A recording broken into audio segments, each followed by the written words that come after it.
Well, funding is drying up for some American scientists who study viruses. According to a recent article in the New York Times, the debate is really intensifying over research that collects or alters dangerous pathogens. Cheryl Gay Stolberg, the Washington correspondent covering health policy for the New York Times, is joining us this afternoon. Cheryl, thanks so much for being with us. Thanks for having me. So you spoke to nearly 24 researchers who specialize in studying viruses. What are the growing fears surrounding that work, and how is it impacting their research?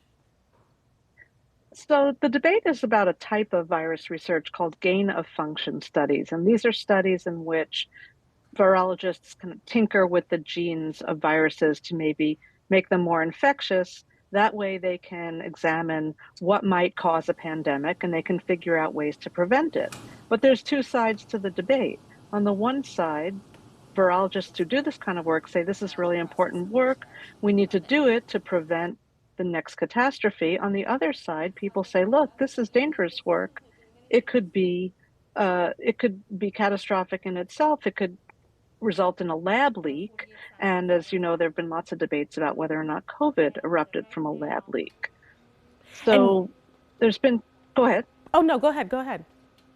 I was just saying, there's been kind of like a natural pullback in a way. There's been some political pushback here in Washington, senators raising questions about this kind of research. There's been more efforts by government to review these kinds of studies, and it's resulted in kind of a chill on the field. Okay, so you talked about the government and just lab leaks. Can you talk about the vetting process in all of this? We know historically there have been lab leaks that have caused outbreaks, but what's the vetting process now? We understand there were some new rules. So there is a vetting process. There's a special committee that is supposed to review these kinds of proposals. But earlier this year, an expert panel recommended changes to that process. They recommended tightening the restrictions on this kind of work. The Biden White House is right now considering those proposals that would make it even harder for the government to fund this kind of research. And we're awaiting word from the White House about what it's going to do. Okay, and one of the researchers you spoke to in your article said, quote, "The cost of dealing with the regulations is too high. I stopped dreaming of those kinds of experiments," end quote. Are there any solutions or any changes that these researchers want to see so they don't have to abandon their projects?